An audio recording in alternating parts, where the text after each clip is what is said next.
It's gonna keep me from calling you out your government name. Why would you want to call me out of my government name? Because you are doing the most. First of all, why are you so high? Why don't you come on down just a little bit? There you go. Thank you.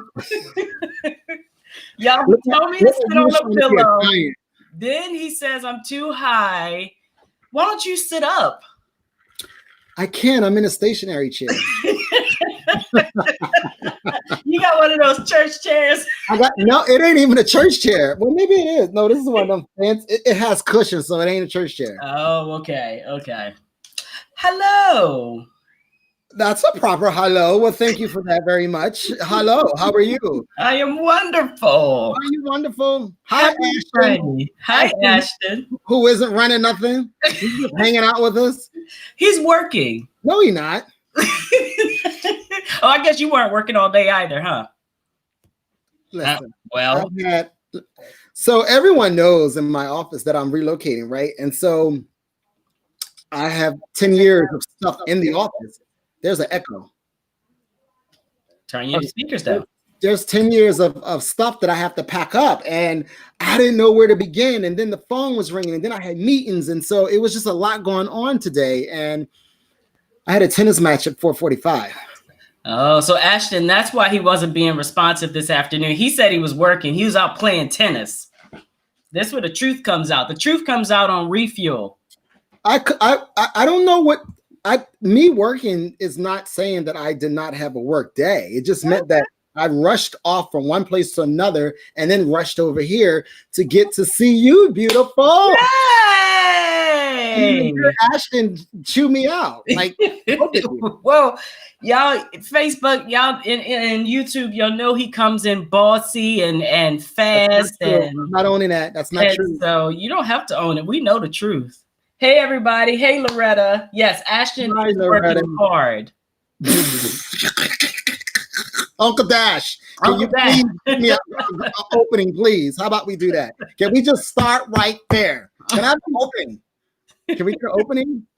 Bossy. That's not everybody. Why don't you go and share this out? Tag your friends, tag your family. Yeah, let's take a couple minutes and do that. How about you tag some people? Yes, I am doing that right now. Let's get the pastors in the room. Let's see how their Friday was. Maybe they can get you in line. Hey, Helena. Why do you say get me in line? I see you, Deacon Jamie Younger. How are you? Bad attitude. Hey, Deacon Jamie. Hello, Helena. It's so good to see you. How you been? You can't see her.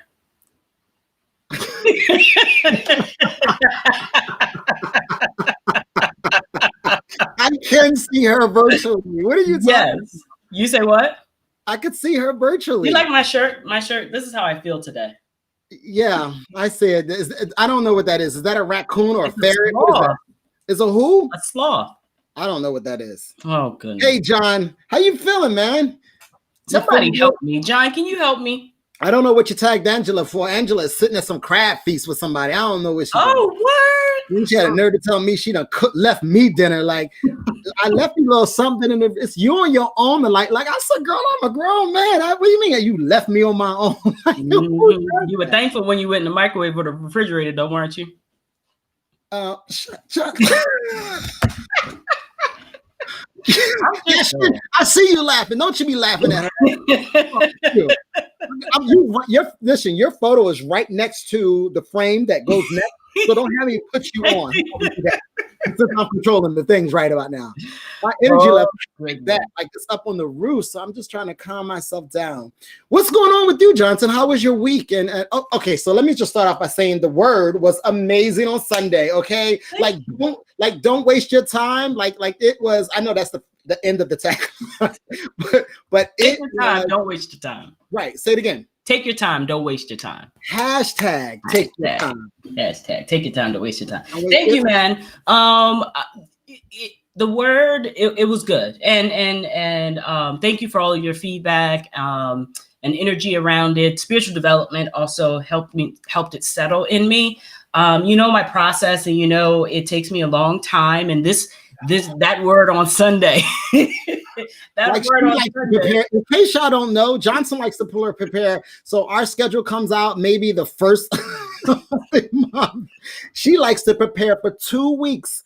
So Yeah. 2 weeks, she get to go back to it. She gets to go back to it. She gets to leave. She gets to go back to it. Yeah. She ain't had that time. I didn't. That thing was, oh, I was and like, so, and so, yeah, but you know, really inspired by the post from Lupe, and it was good. It helped me. You know, it reminded me that, you know, as I like to take my time, you know, in preparing a word, for instance, I can't waste my time. And so I can't hold myself hostage to a process. And I know you've probably been saying that for years, and making fun of me for years, but that's, you know, that's really what I got clear about on Sunday. And so it wasn't polished, you know, and I dropped some profanity in there. Let's talk about that. How was that for you? Well, you know what? 2020 has been a shit show, right? So it just was, that's how I felt, right? And so it just authentically came out. Yeah. And I am amongst people who can hold that. Yeah. Right. And so I had to get over that really quickly, because it could have continued to distract me in the moment.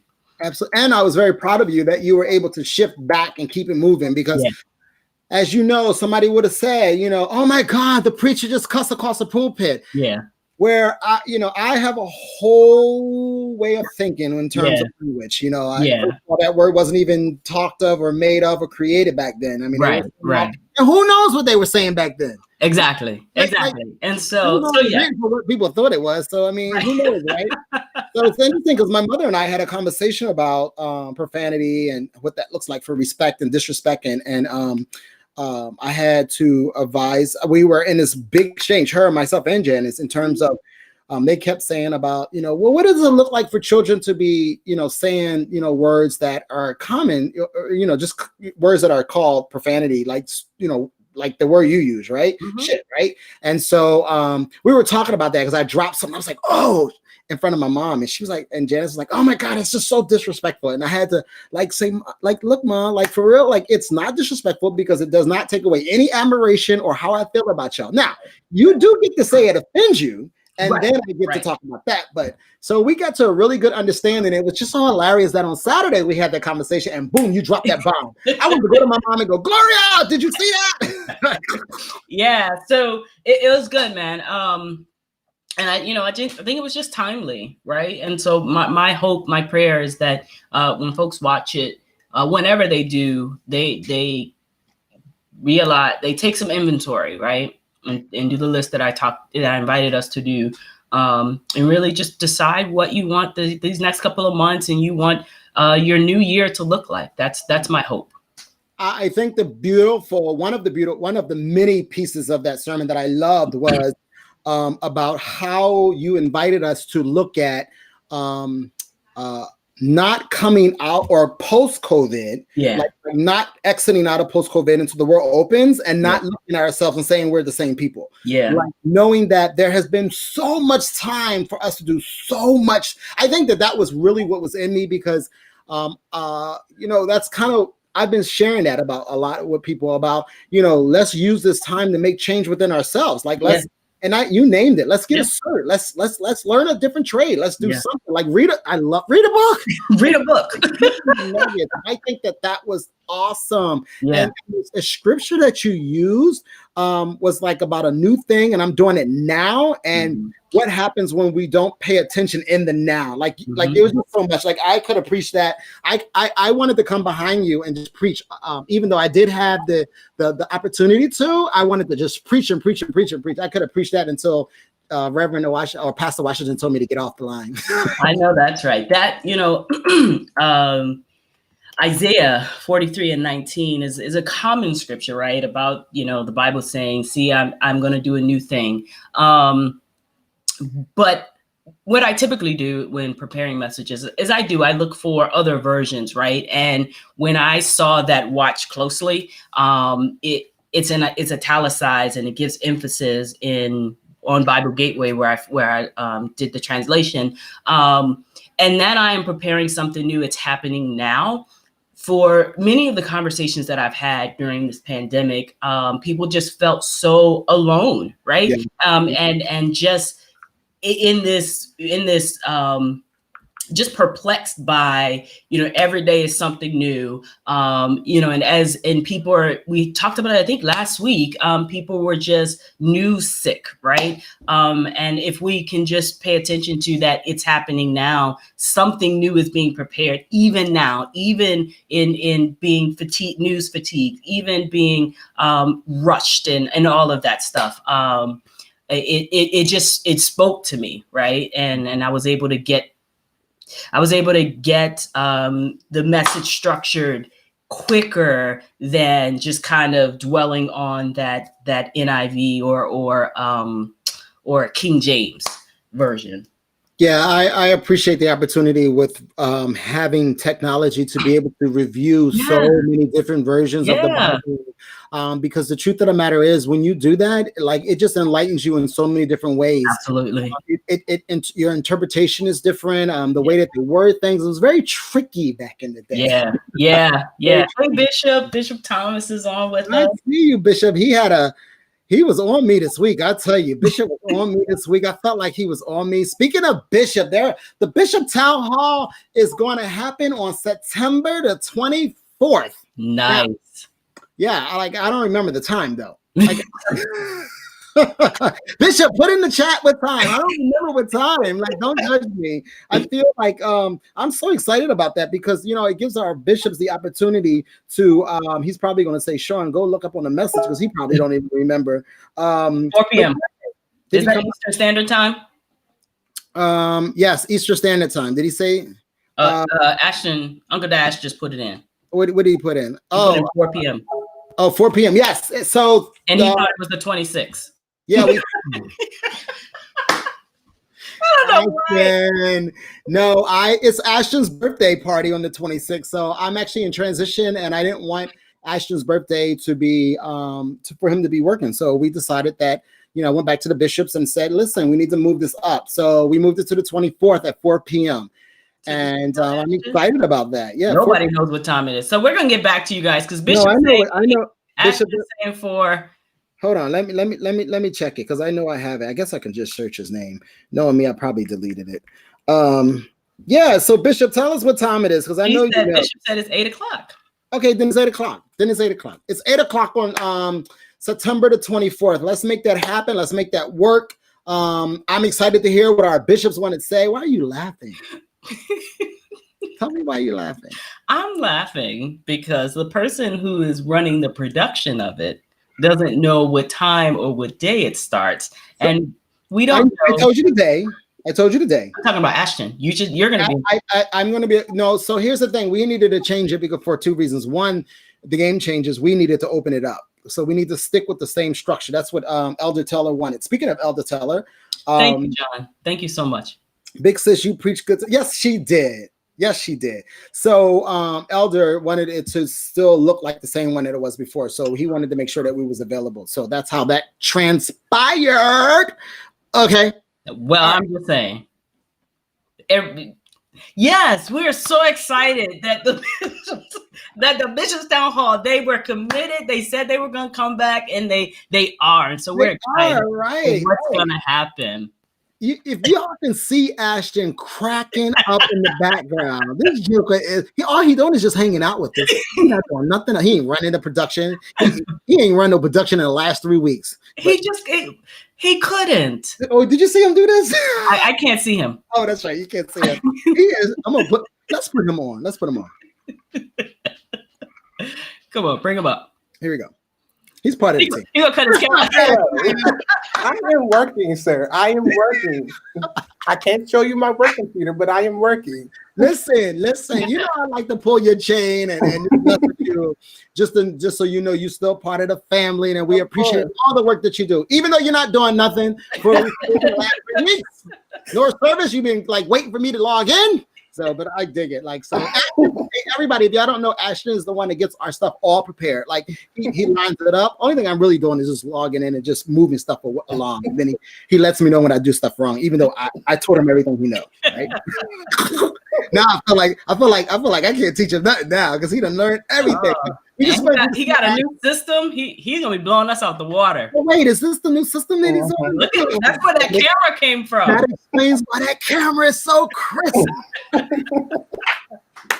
Oh man. Yes. Okay. So I'm running it because you're at work. Yes. Yeah. Tell us about Hurricane Sally. I heard she was a hot mess. She had one job. All I gotta say is she had one job. I was about to say, Hurricane Sally didn't do too much. No, it was Blower who did all the damage. Yeah. Wait a minute, but didn't Hurricane Sally just come through? Because Alabama, yes, Hurricane Sally. But okay, so park the Alabama situation. Park that because I know Johnson have a whole story for that. She had one job. So I will tell you that the reason why I haven't heard from Navy Federal Credit Union about my mortgage loan is because of Hurricane Sally. Because apparently in Pensacola, Florida, she took out the entire electricity system or their whole component, internet and everything for 2 days.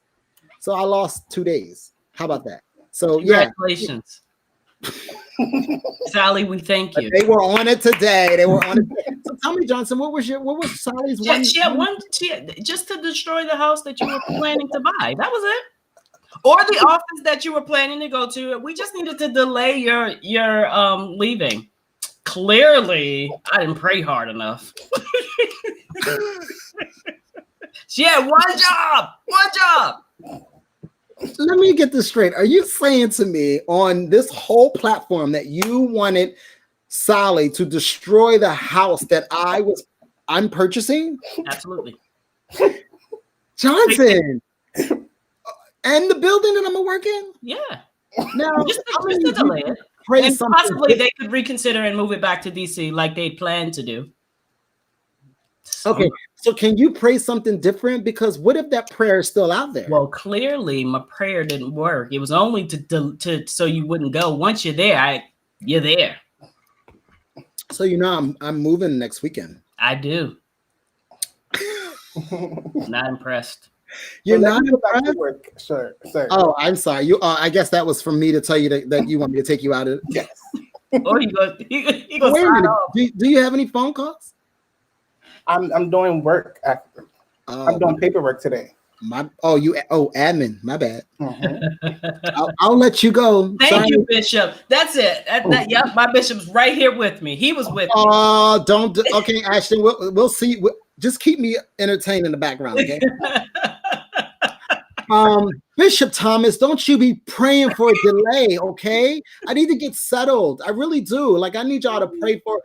Can I tell y'all that U-Haul trucks cost a lot of money? Did y'all know that? They do. I had no clue. Yeah. I wasn't sure. I normally make those plans. That's why you. Of course, you don't know. Who makes the plans, Johnson? Johnson usually does handle some of my admin stuff. That is true. I had no idea. Thank you, by the way, for helping me with my Atlantic trip to the Diamond. You're welcome. That was pretty cool. You're welcome. It was really awesome.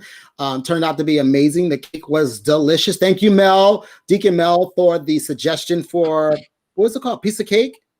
Yeah. Piece of cake in Atlanta. Awesome. So thank you. So what's going on? What else is up? So what's going on in the public? Like, did you hear that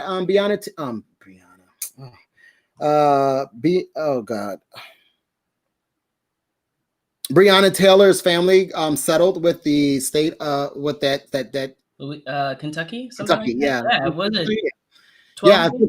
Yeah, it was a lot, right? And obviously that could never, ever bring the family any comfort in terms of the loss that they had. But I'm glad there's some sense of comfort or some sense of resolution or some sense of, ownership in the fault, right? And so yeah. And what I appreciate, they wrote a big check, right? Yeah. But I appreciate the reform that's coming Good. with that, right?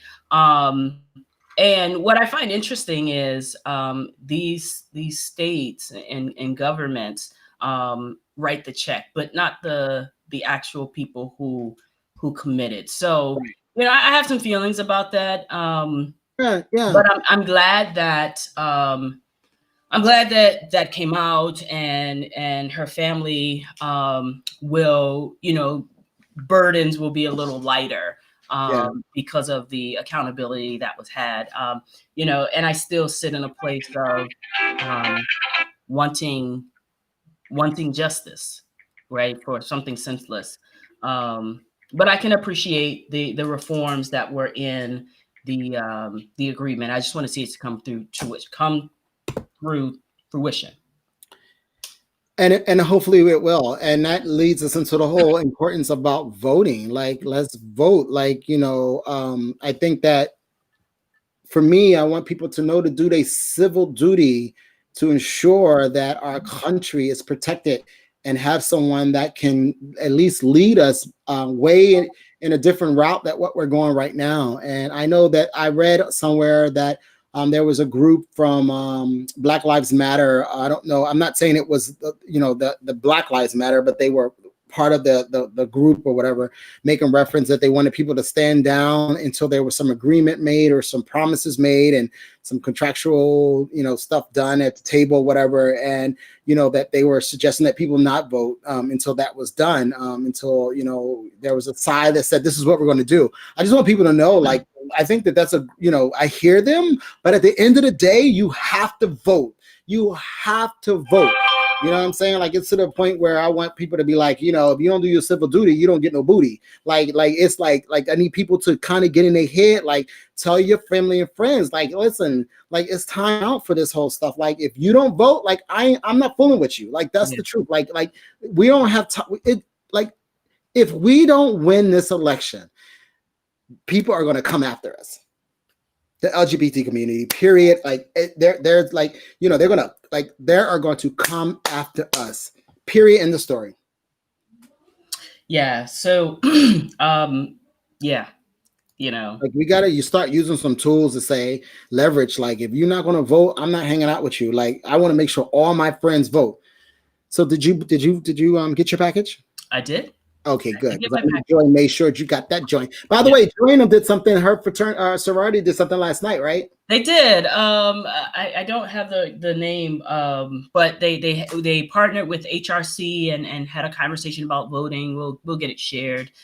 Yeah, that's right, Helena. To answer your question, there still can be charges brought against the folks that were accused of the crime for the Breonna Taylor. So no, it's just there's been a settlement with the city, or with the state, but they still can bring charges on the police officers.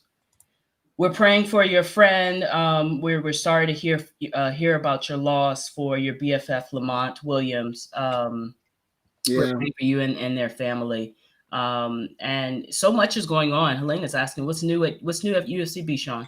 That's really a good segue into our next piece in terms of convocation. Yay!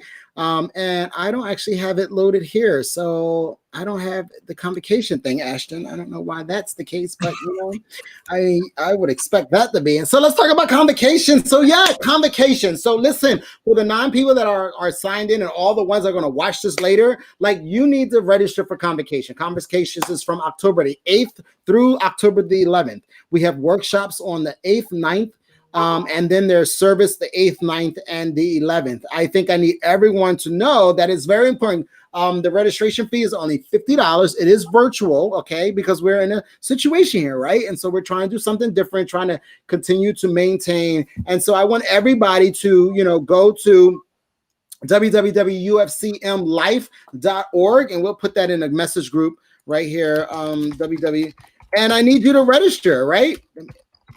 And so if you've registered already, let me shout us out in the chat. I want people to go and register. So you know, let's see what you got. Like, again, it's only $50, and we expecting a great crowd. We have some Johnson and I are actually going to do something, right? Are we going to do something, right? Yeah. So we're going to do something. Also, they have the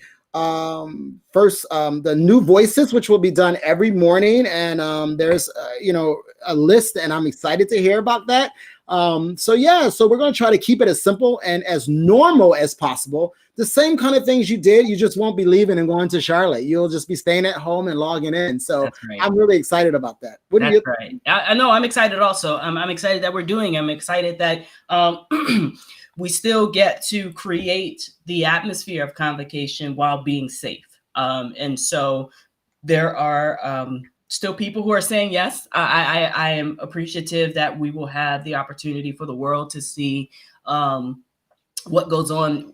Excuse me, what goes on at Unity Fellowship Church Movement, and you know how God is still speaking to our bishops, how God is still speaking to the candidates who have said yes, who have been working for some for years in this call to ministry, and now we thought it not robbery. The leaders thought it not robbery to still elevate them and do it in a way in which is honoring, and I just can't stress enough that's safe.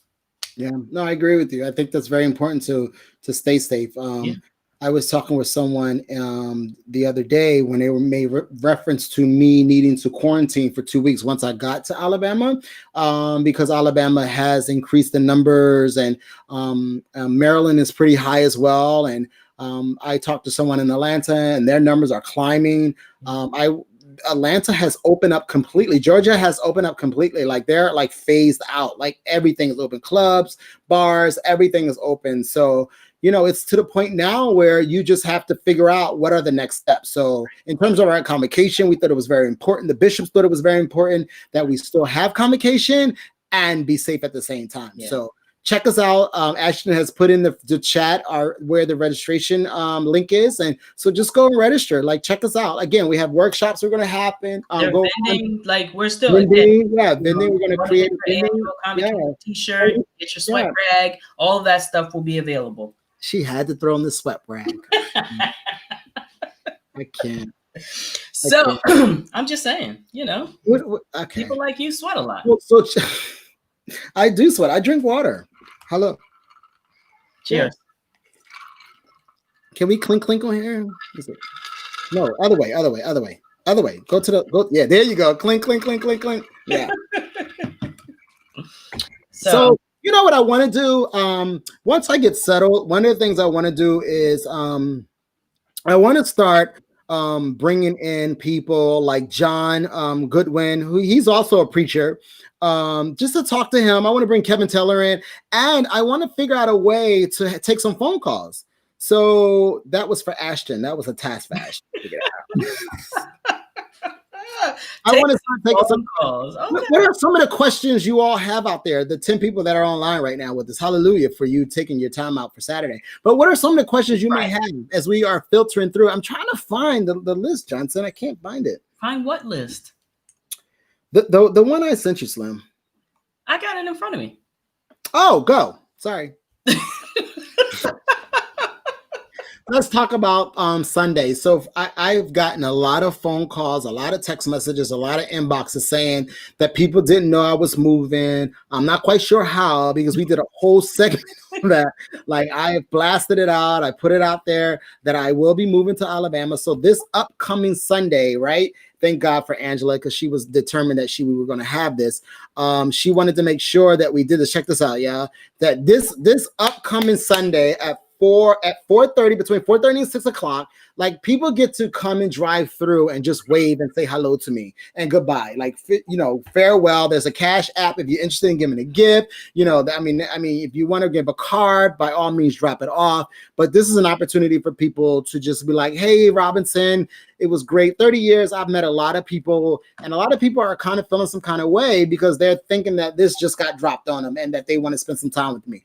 I'm not quite sure how we ever going to do that, because we are in a COVID time. So, you know, we decided to kind of do something different and do this whole parade. And so just come on through. There's a drive-through, not a drive-through, but there's a loop of what do you want to call that? It's like it's a little circle, right?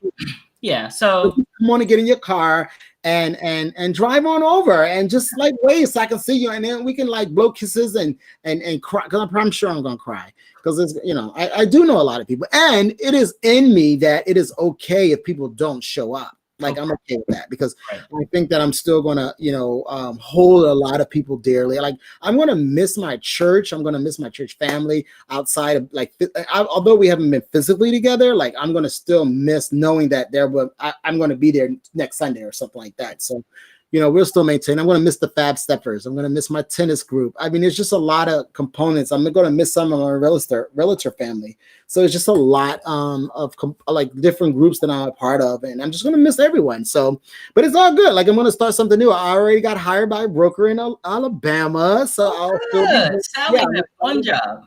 You said what?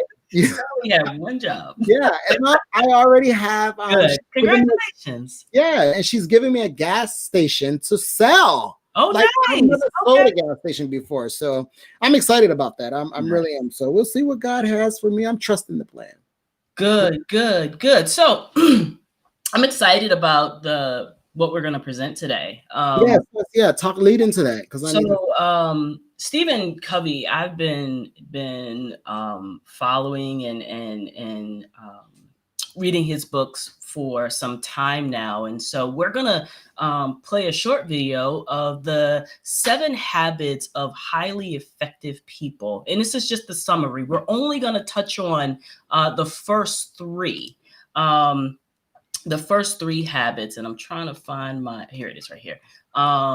The be proactive, begin with the end in mind, and put first things first. And so again, if you've never heard of Stephen Covey, check him out, Amazon. His books, his books, the writer, are many things like effective. I've, from my personal life to my professional life, I've been in workshops where the professionals live by this, right? You want to become highly effective. You want to lean in a little differently in your professional life, wherever you find, whatever industry you find yourself in. Stephen Covey is a absolutely brilliant writer and keynote speaker. Like, he's powerful. Like, he gives powerful lessons that would really change us personally. Like it's really something to pay attention to. So let's check this out. It's a great video.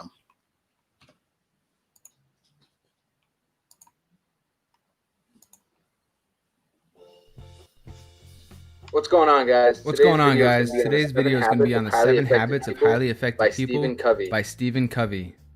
Now, this book has touched millions of people's lives. It's one of, if not the most well-known success books out there. There are literally thousands of success books out there, so why should this one be any different?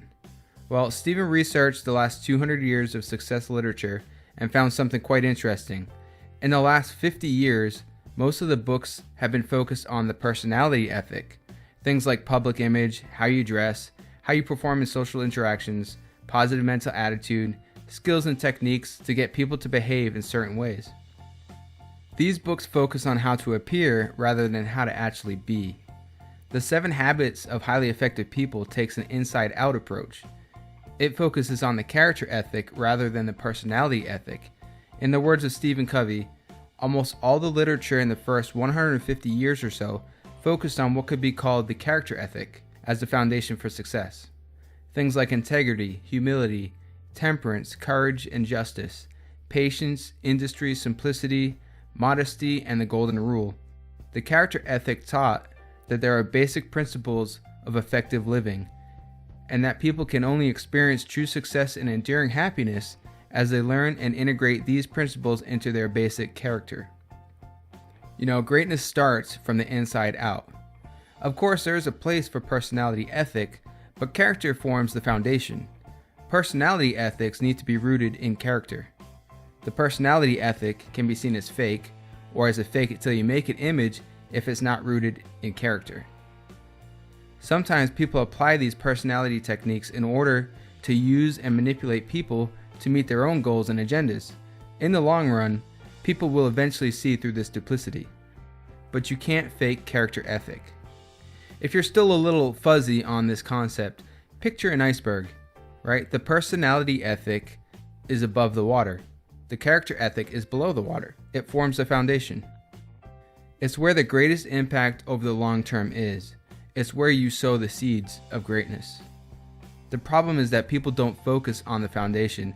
They focus on the appearance. They're looking for shortcuts and quick fixes. but there are no shortcuts. There is no quick fix program. But if you endure and apply the following habits, you will absolutely achieve your goals, and it will help you develop better relationships. A bit of a long intro there, but necessary to understand the principles this book is based on. So let's jump into the 7 habits. Habit 1 is be proactive.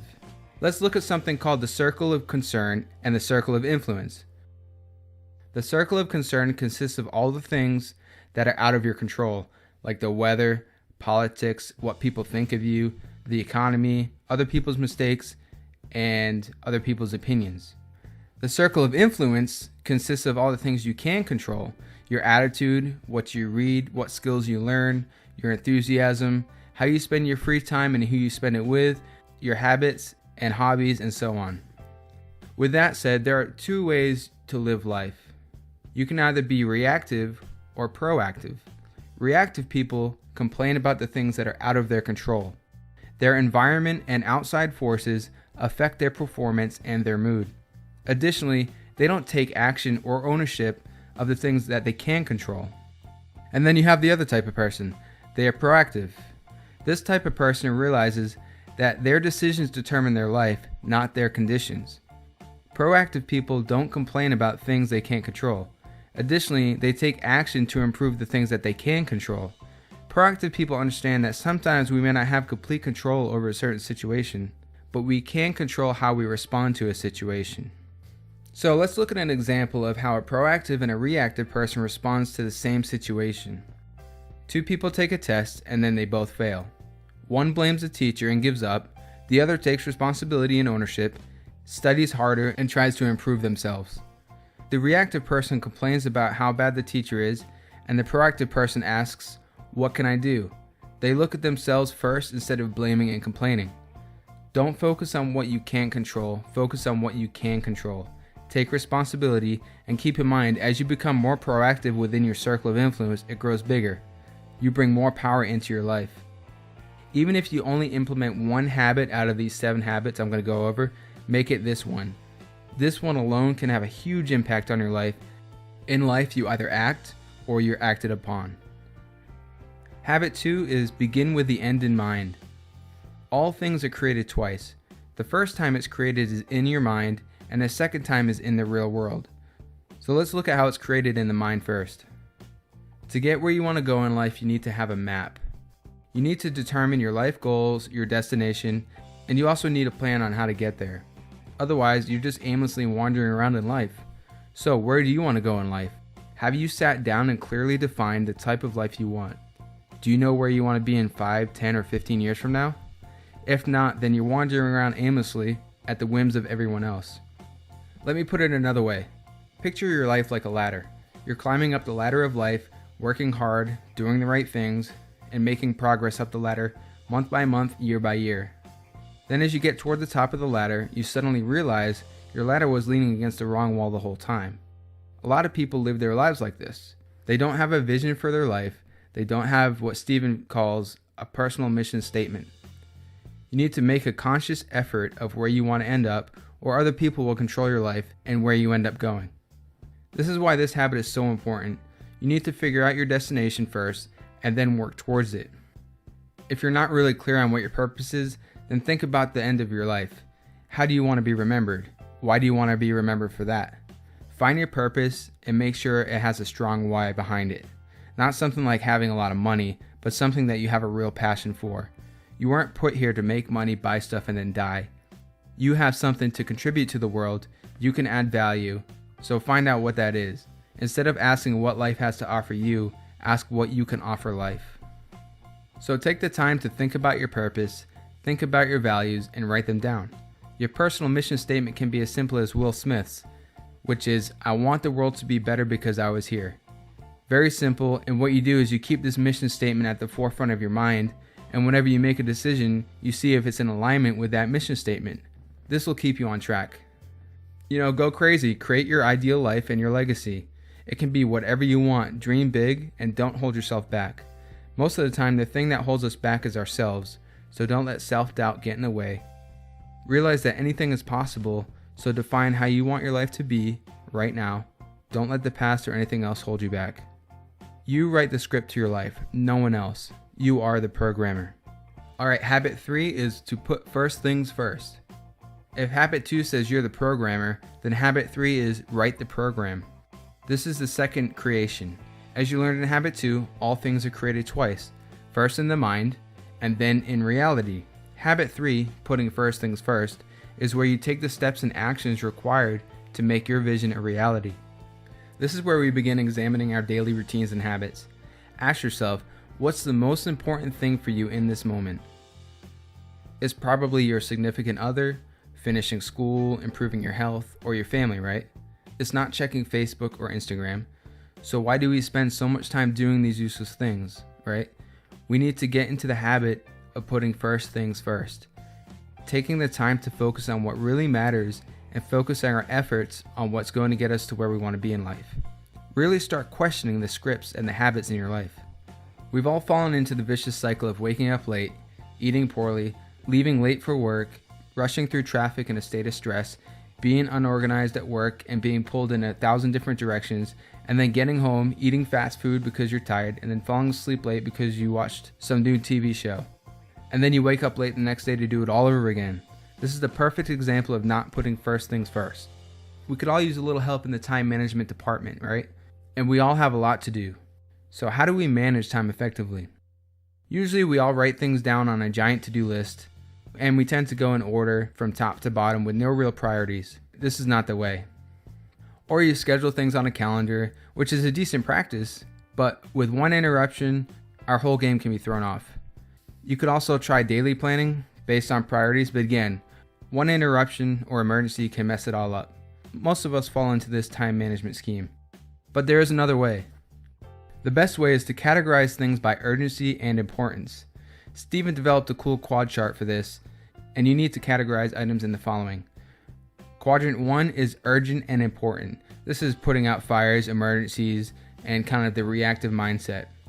Quadrant 2 is not urgent and important. These are things like your health, exercising, spending time with your family, relationships. We need to put more focus here. These are often neglected activities, and this is where success and balance and growth are found. Quadrant 3 activities are not important and urgent. So most of us spend our time here, right? Interruptions, some meetings, some phone calls, and other people's emergencies. And then Quadrant 4 are not important and not urgent. These are a waste of time, busy work, some emails, some phone calls, and so on. You remember the example above of the reactive and unorganized person. Now let's look at an example of someone who puts first things first. Joe wakes up early, exercises for 30 minutes, eats a healthy breakfast, leaves early for work, and has a nice, smooth, and joyful ride. Then Joe works on the important and not urgent things in Quad 2, and he works on emergencies if needed, and then he delegates Quadrant 3 activities and rejects Quadrant 4 tasks. Joe takes a nice relaxing lunch and thinks about the rest of his day and plans his night. At the end of the workday, he closes out tasks and plans things for the next day. He gets home and prepares a healthy meal and then maybe reads before bed. He seems to have more time to think and reflect about his life, and he makes plans on where he wants to end up and who he wants to be. Basically what we did in habit 2, begin with the end in mind. I mean, if you look at these two different examples, it's a huge difference, right? No one on their deathbed wishes they spent more time at work or checked their Facebook more often, right? So again, focus on what's important to you and make it a priority. Commit yourself to it. Now the first 3 habits, be proactive, begin with the end in mind, and put first things first, are about moving you from being dependent to being independent. They're about self-mastery. They help you become more effective as an individual by developing inner strength, character, purpose, and values. The next 3 habits, which I'll cover in the next video, move you from being independent to being interdependent. Interdependence is the highest level of what Stephen Covey calls the maturity continuum. The maturity continuum consists of 3 levels: dependence, independence, and interdependence. Dependence is like the relationship between a child and a mother, or even sometimes between a boss and an employee, if the employee lacks their own inner strength, values, and purpose. It's the attitude of you. To move from dependence to independence, you have to nail those first 3 habits. Be proactive, begin with the end in mind, and put first things first. This is the attitude of I. Most people think independence is where it's at, right? They think this is the highest level, but in fact, interdependence is the highest level. Interdependence is where you think like a team.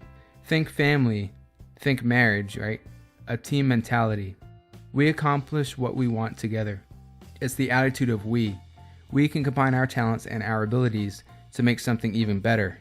Habits 4 through 6 will help you deal with people, how to read the needs of people, how to empathize, and how to cooperate. And keep in mind, you have to move from being dependent to independent before you can truly become interdependent. So go ahead and check out part 2 of this summary, where you can learn about habits 4 through 7. I'll link to it right here.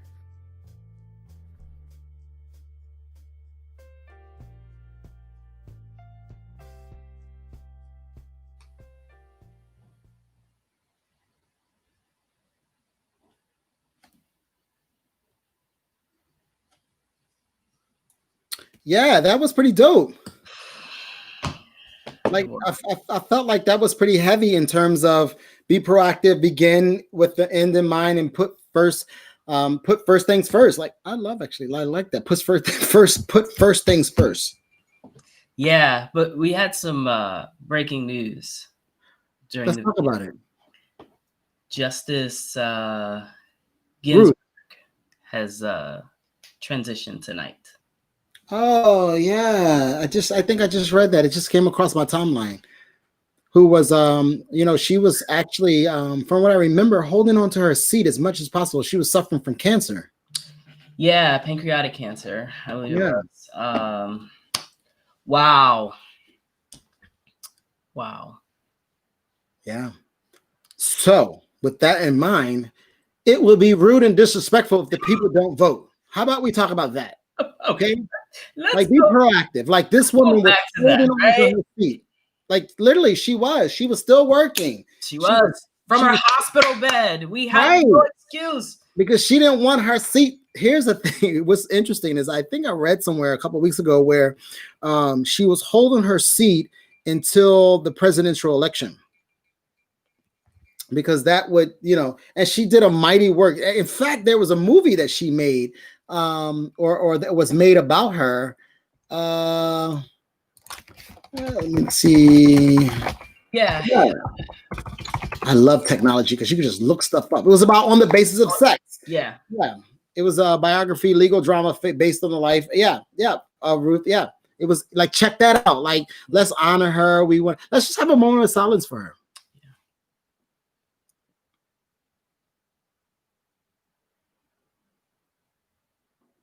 Yeah, we pray for comfort for her family and for those that are impacted by this and our country, because she's done a great job and a great work in our community and with all the people. And so she was an ally. She was on it. So she was. Yeah. So yeah, we must. She paved the way for hundreds of thousands of millions of people. One of my favorite quotes of hers is, she said, my mother told me to be a lady, and for her that meant to be your own person, be independent, which they just talked about in the video. Yeah, right. So be independent. So that ties right back to the first 3 habits. Be proactive, begin with the end in mind, and put first things first. One of my work mentors at Allegia's introduced me to the circle of concern and the circle of influence as I was taking on this the role that I'm in right now, and she just reminded me of what I can control, right, and what I influence. And so that be proactive, that first habit is crucial. Right. And just to pay attention to what you actually have influence over. Again, we can wrap all this up in voting, right? So we have influence, we have control, right? So how are we choosing to operate with that control we have and with the influence we have? And which is one of the reasons why we your brainchild of Chat It Up came to fruition, right? Is because this is another platform that we get to share information and convey knowledge, and to be in community. Right? Yeah. You know, one of the pieces about that, Johnson, about being proactive is truly the number one impact that we all can do is make a decision. That's it. I cannot express that anymore. Like, I think if I had to, I'm going to bring this up again. And I don't know what this means, but if I had to preach proactive, it would be about, hello, hint, y'all, make a decision. It really would. It would be about making a decision, because I think that that's what the essence of being proactive is making a decision, and making a decision that puts you in a place of opportunity. Yeah, absolutely. That create your personal mission statement. Powerful, right? Yeah. Right. Oh my goodness. If we all could do that, if we all could could do that. I'm not going to put you on the spot for what's yours, but I'd be interested, Pastor, for us to do a session on what it means to create your own personal mission statement, and how that can transform our lives. But that's a great point. I think a lot of people do know what their mission statement is for self. I just think that it's scary. Like, could you imagine somebody saying my mission is to develop this X, Y, and Z so that this community can have access to it? Right. I think it's just scary. And here's the other piece. We have not been socialized as a group of people to trust what that mission is, or to be influenced to go after that mission. So, I only can imagine what it would look like if I was growing up and somebody had said to me, trust what your instincts are, or whatever you believe, like, go after it. So that's right. There are no shortcuts. There are no shortcuts, right? But a lot of people. So I think that's okay. We're about to go on something. We're going to go over time. I just want people to know that. Like, I'm okay. You okay? We're going over time until there's a knock on the door. Yeah. So let's move then, because we have, we talked about maybe bringing other people on. Helena, thank you for mentioning about, clergy only come on. Trust me, no. We're going to do a whole, so here's the thing. Y'all know my head. I be thinking of crazy things. Like, say it again. We see the smoke. I got so many things. So Helena, trust me, like, there is a segment in my head that includes you. Okay. So don't worry. We're going to bring you in. It's just the fact that we got so much going on that Johnson and I never really sit down and be like, okay, until like an hour before Refuel. That's the truth. So that's my fault, because I got a lot going on. Johnson be tagging me early in the week, but this is what we're going to do for the month of October. We're going to focus on getting stuff out. Anyway, we have a visitor who was in the group with you all, and that we just decided, let's just bring him in. And I hit him on the side, and he was like, sure, no problem. So we're going to see what his views are on the 7 habits, or the 3 that we talked about. And I'm looking forward to it. This guy is no stranger to the Unity Fellowship Church movement. He has been, it's so funny because he'll tell you stories I don't even remember. Apparently, he talks about how we were back in the day, and I don't even remember. But wow. I'm a little, not those kind of moments, Johnson. But then again, I don't know what he want to say. So let's bring him on. John Goodwin is going to come in. He's from DC, but he lives in Atlanta. So check him out, y'all. Hello. There we are. Hello. Oh my gosh. It is so good to see you all. Oh my God. Welcome to Refuel. Chat it up, bro. Ooh, thank you so much.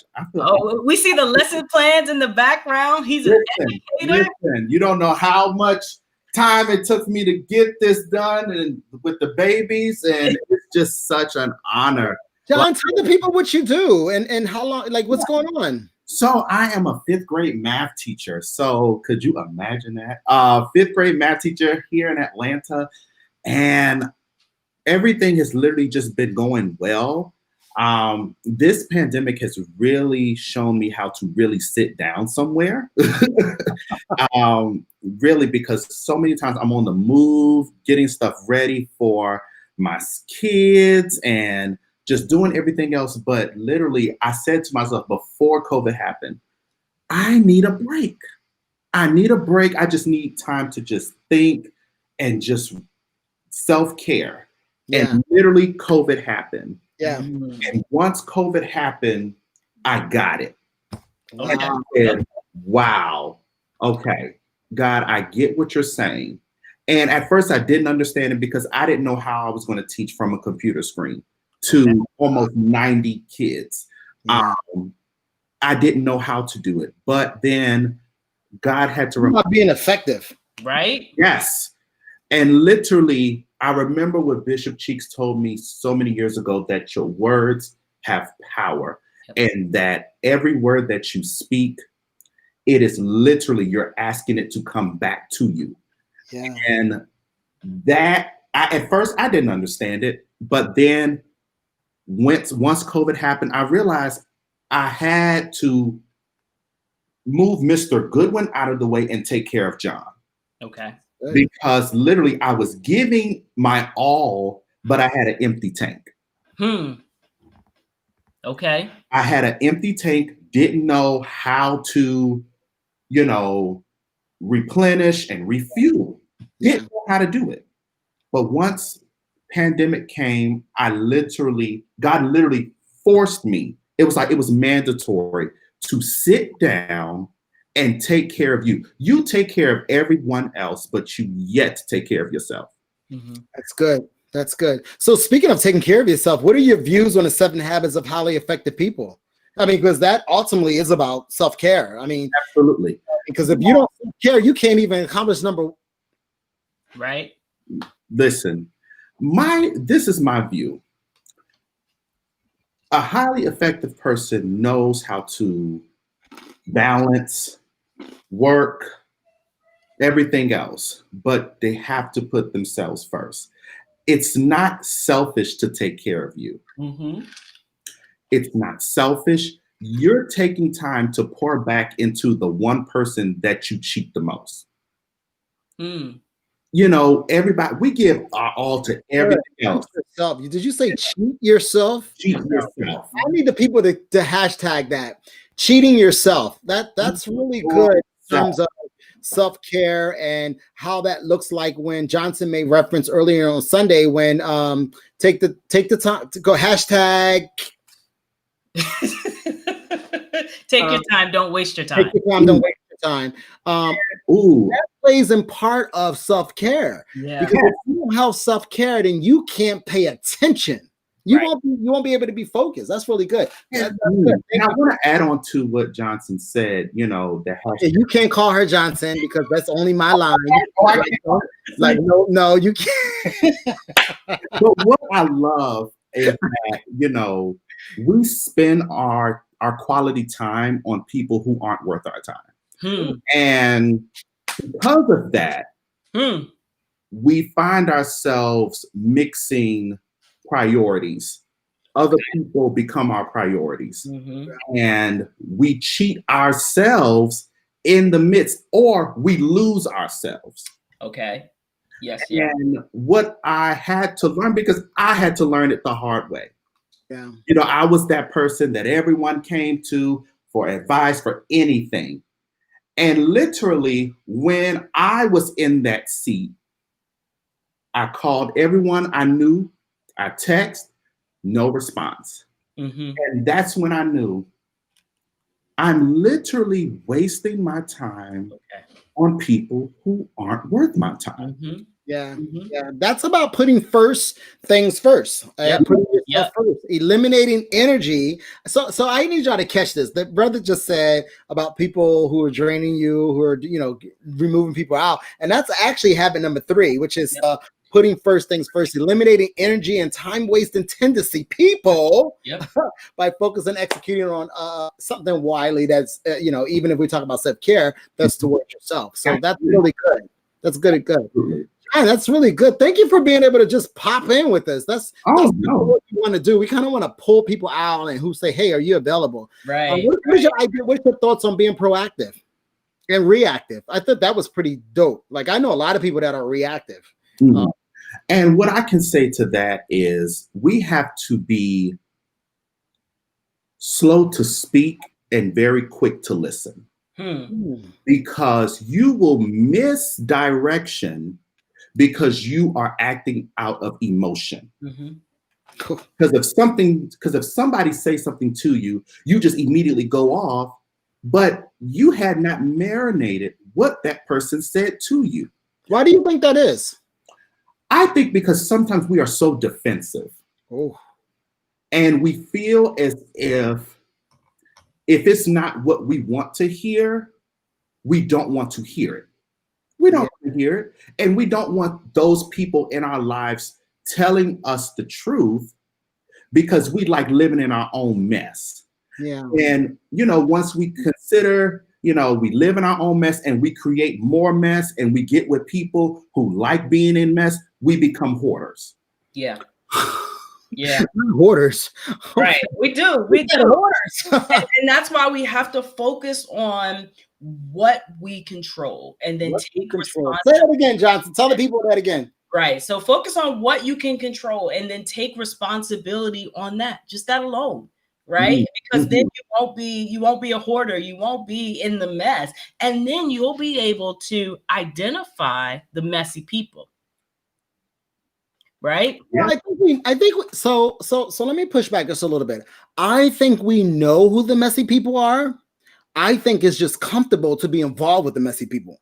So, okay, I receive that. And when I say know the messy people, if we are taking control, and from my lens, if we're taking control and taking responsibility, then we are held accountable for who was around us, right? Say the other word again. You just said hold ourselves what? Hold ourselves accountable, right? And so in the beginning, that's where the personality ethic comes in. I see. I feel you. I get you now. You know what I'm saying? And so I can't hide and say, oh, I don't know they're messy, right? Right. Because we know they're messy. Because you know they're messy. We know. Some of us like the messiness. Some of us just want to be, we just want to be ear in the room. We just want to hear the messiness. Not that we want to engage it, but we like a little drama. Like I don't know if that's, no matter what people say. So I would dare say our culture cultivates that, right? That is true. That's reality TV, right? Absolutely. I love reality. I just watch Housewives of Beverly Hills. Housewives, all that. I don't like Housewives. I mean, Atlanta's okay, but Beverly Hills, woo, drama. And one of the things I want to add is, and Bishop taught me this as well. In order to, how we're in relationships and friendships, and in order to get to know someone, know the people that they hang around. Yep. And 9 times out of 10, the kind of people that they hang around, they're that person. Yep. If you hang around people who read, more than likely you read books. Yep. If you hang around people who are messy, 9 times out of 10, they keep up gossip. Yep. And you really have to take control of your thoughts and your mind and the people that enter and exit into your life. Mm-hmm. So, John, I just have to ask, so who are you hanging out with? All kind of people. I was like, let me just start something. Let me just carry this on. All kinds. And but I know when I have boundaries. There are boundaries, and I set boundaries. That's it. And that's good, and it's okay. What I've learned is, and especially with some of my friends, they don't know what it's like to actually be by themselves and to spend time with themselves. They always have to be in the mix of people. And when it's time for them to be by themselves, they feel as if they don't know what to do, don't know where to go. Yeah. And it is when I'm by myself, I learn the greatest lessons. When I go out by myself, I have such a great time. Such a great time. And I meet people, but at the end of the day, if you don't love and take care of yourself and pour back into yourself, you cannot pour into anyone else, especially not relationship. We can spend a whole 5 days. But let me jump in here, Johnson. I think that speaks to number 2 about beginning with the end in mind, which means you having direction or developing what your outcome is. And that's very powerful to speak what it is that you want the result to be and to act like it's going to happen, like to move in that direction. So I feel like that's what you're saying. So thank you for touching on all 3, proactive and beginning with the end in mind and put first things first. I love that title, put first things first. Like, that's pretty dope. So yeah. So John, what else is up with you? Like, how you been? Like, tell us about like, your whole journey. We got a couple minutes. I don't know if John's still going to cut me because she always says I'm over time. So I'll let her lead actually because I could talk forever. Johnson, go. I'm sorry. No, John, we'll take that. So my journey, I started at Inner Light. And what was interesting is I was actually the youngest person to ever be ordained at Inner Light. What year was that? Was I there? Actually, this was 2014. So this was 2014. Oh, okay, I was in Baltimore by then. Yes. So it was 2014, and I was actually I was in high school.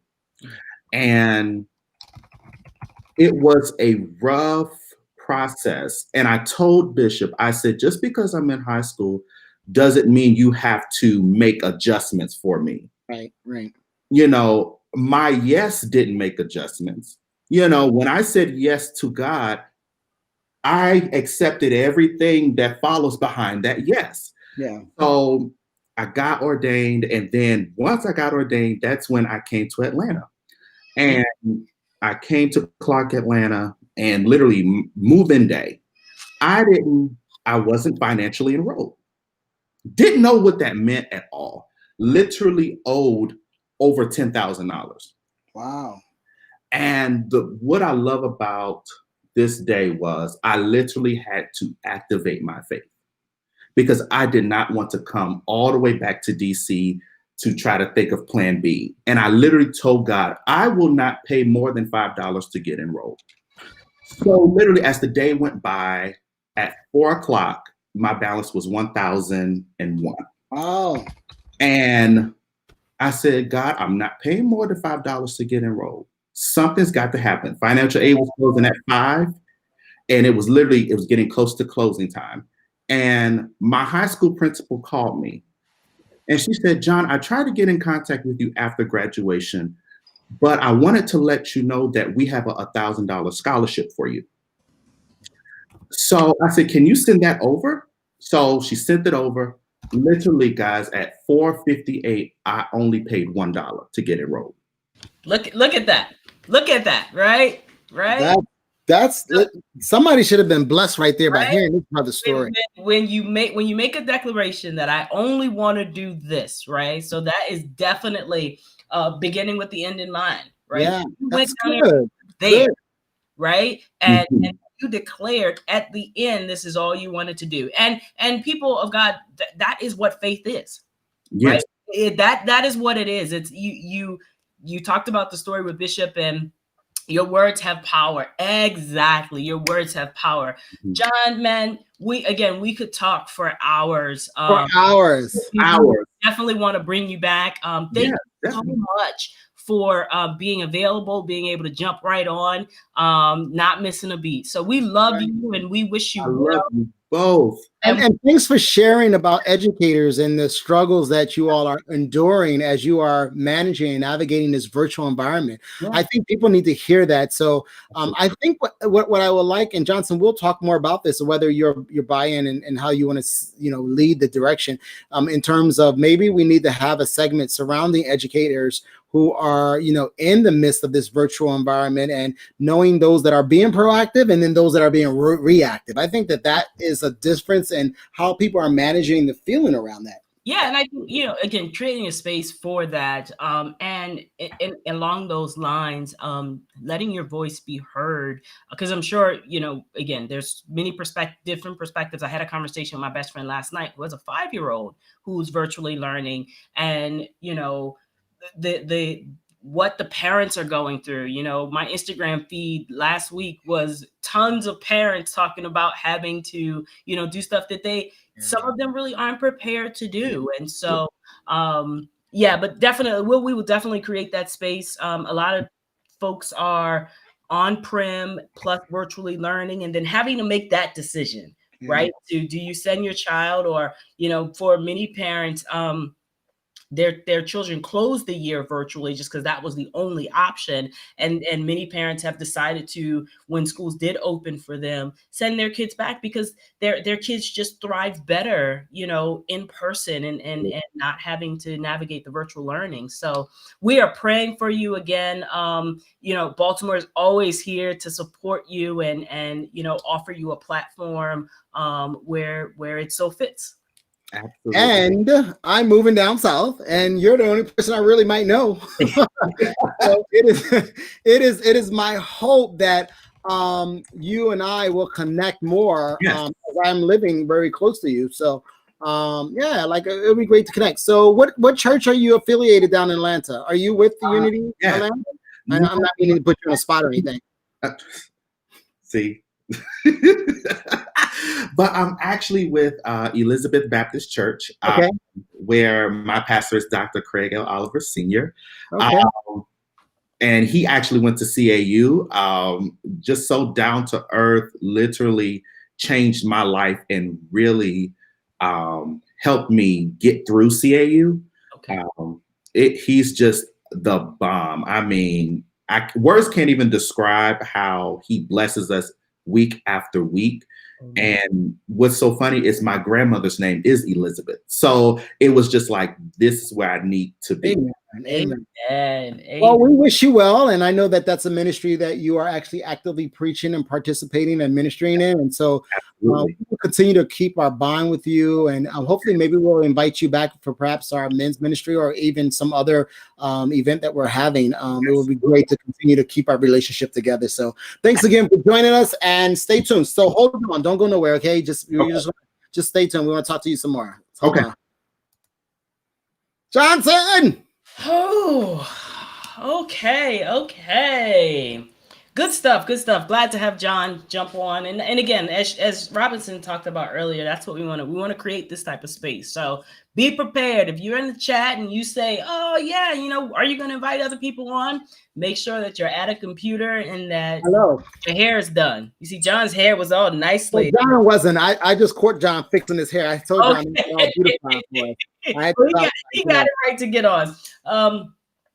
So yeah, so this has been good. Thank you, Ashton, for our video today.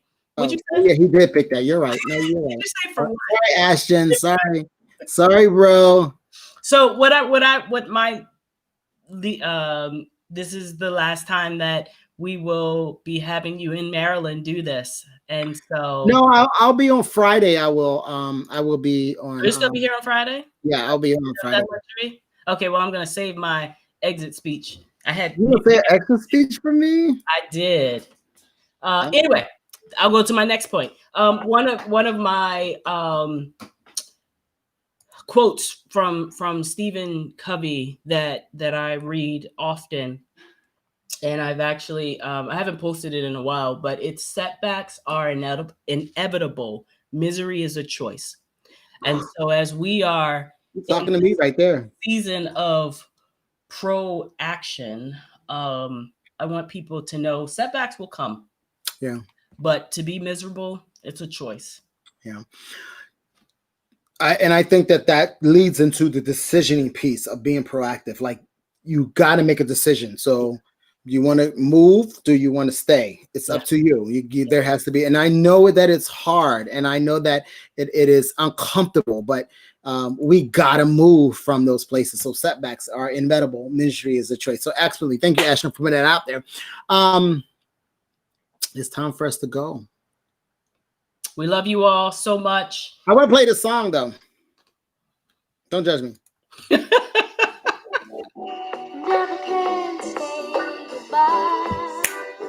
Can you hear that? I can. You probably think you probably don't know nothing about this song. Oh, here we go. If you know anything about this song, put it in the chat. Right. Now we're gonna get muted because you don't have the credits for this. Oh, that's right. Stop the song, Sean. That's one of my. I like that song. It's the Jackson 5. Ashton, thank you, Mom. Thank you. She loved it too. She was talking about me. Ashton, can you put the information in there so we don't get it?